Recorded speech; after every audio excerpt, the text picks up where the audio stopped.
السلام علیکم دوستو، میں ہوں علی رضا اور آپ دیکھ رہے ہیں اے آر نالج۔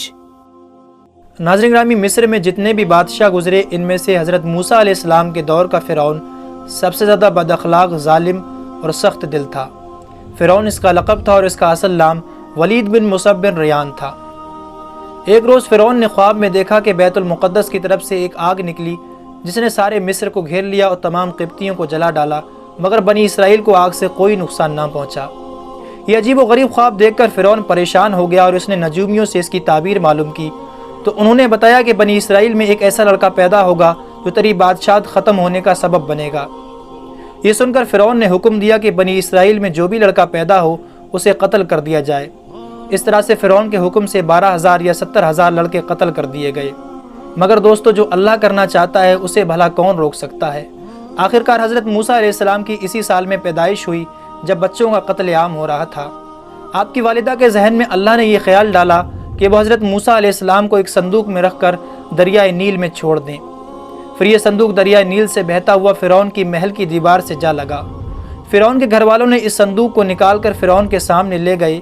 جب اس صندوق کو کھولا گیا تو اس کے اندر ایک نہایت ہی خوبصورت بچہ نکلا جس کے چہرے پر نبوت کی تجلی چمک رہی تھی اور جو اپنے انگوٹھوں سے دودھ پی رہا تھا۔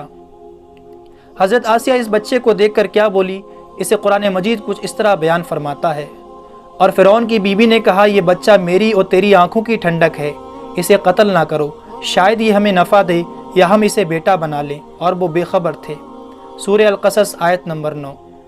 دوستو، فرعون کی بیوی حضرت آسیہ ایک نیک خاتون تھی جو غریبوں اور مسکینوں پر رحم کرتی، اور حضرت آسیہ نے فرعون سے یہ بھی کہا کہ یہ بچہ سال بھر کا معلوم ہوتا ہے اور یہ بچہ دریا میں کس سرزمین سے یہاں آیا ہے، اور تجھے جس بچے سے اندیشہ ہے وہ اسی ملک کے بنی اسرائیل سے بتایا گیا ہے، لہٰذا تم اسے قتل نہ کرو۔ آسیہ کی یہ بات ان لوگوں نے مان لی، حالانکہ وہ اس انجام سے بے خبر تھے جو ان کا ہونے والا تھا۔ اس طرح سے حضرت موسیٰ علیہ السلام کی پرورش فرعون کے محل میں ہوتی رہی۔ جب اللہ نے حضرت موسیٰ علیہ السلام کو نبوت سے سرفراز فرمایا اور حضرت موسیٰ علیہ السلام ایک مدت دراز تک فرعون کی ہدایت فرماتے رہے اور آیت و معجزات اسے دکھاتے رہے، مگر وہ اپنے غرور سے باز نہ آیا اور اس نے حق کو قبول کرنے سے انکار کر دیا، بلکہ اس کی سرکشی اور مظالم اور بھی زیادہ بڑھتے چلے گئے۔ بنی اسرائیل نے چونکہ اس کی خدائی کو تسلیم نہیں کیا تھا، اس لیے اس نے ان مومنین پر اور بھی زیادہ ظلم و ستم کرنا شروع کر دیا۔ اس دوران حضرت موسیٰ علیہ السلام پر وحی اتری کہ آپ اپنی قوم بنی اسرائیل کو اپنے ساتھ لے کر راتوں رات مصر سے ہجرت کر جائیں۔ چنانچہ حضرت موسیٰ علیہ السلام بنی اسرائیل کو ہمراہ لے کر رات میں مصر سے روانہ ہو گئے۔ جب فرعون کو پتہ چلا تو وہ بھی اپنے لشکروں کو ساتھ لے کر بنی اسرائیل کی گرفتاری کے لیے چل پڑا۔ جب دونوں لشکر ایک دوسرے کے قریب ہوئے تو بنی اسرائیل فرعون کے خوف سے چیخ پڑے کہ اب تو ہم فرعون کے ہاتھوں گرفتار ہو کے رہیں گے، اور بنی اسرائیل کی حالت بہت نازک ہو چکی تھی کیونکہ ان کے پیچھے فرعون کا لشکر اور آگے موجیں مارتا ہوا دریا تھا۔ اس پریشانی کے عالم میں حضرت موسیٰ علیہ السلام تو مطمئن تھے اور بنی اسرائیل کو تسلی دے رہے تھے۔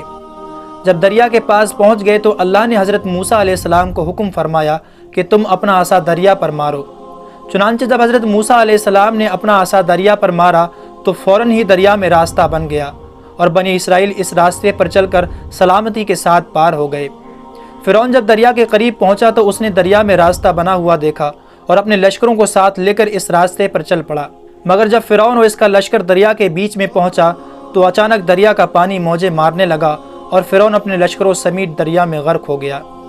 اس واقعے کو قرآن مجید نے کچھ اس طرح بیان فرمایا ہے: جب دونوں گروہوں کا آمنا سامنا ہوا تو موسیٰ کے ساتھیوں نے کہا، بے شک ہمیں پا لیا گیا۔ موسیٰ نے فرمایا، ہرگز نہیں، بے شک میرے ساتھ میرا رب ہے، وہ ابھی مجھے راستہ دے دے گا۔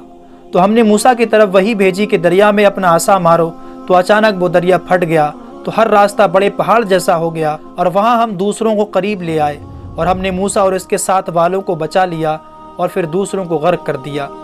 بے شک اس میں ضرور نشانیاں ہیں اور ان فرعونیوں میں سے اکثر مسلمان نہ تھے۔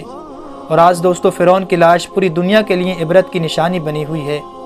جو کبھی اپنے زمانے میں خدائی کا دعویٰ کیا کرتا تھا، آج بے بس اور لاچار پڑا ہے۔ دوستو، تاریخ اٹھا کے دیکھی جائے، جن بادشاہوں نے اور جن لوگوں نے اپنی دولت اور طاقت کے غرور میں اللہ کی ذات کو للکارا اور پھر اس رب تعالیٰ کی پکڑ آئی تو ان کا انجام شداد، نمرود اور فرعون جیسا ہوا۔ اسی کے ساتھ دوستو، آج کی ہماری ویڈیو کا اختتام ہوتا ہے۔ ویڈیو پسند آنے کی صورت میں اسے لائک اور زیادہ سے زیادہ اپنے تمام دوستوں کو شیئر ضرور کیجیے گا، اور ابھی تک آپ نے چینل کو سبسکرائب نہیں کیا ہے تو چینل کو ضرور سبسکرائب کیجیے گا تاکہ آنے والی تمام ویڈیو کی نوٹیفیکیشن آپ کو ملتی رہے۔ میں ملتا ہوں آپ سے نیکسٹ ویڈیو میں۔ اپنا رشتہ داروں اور گرد و نواح کے تمام لوگوں کا بہت خیال رکھیے گا۔ جب تک کے لیے اللہ حافظ۔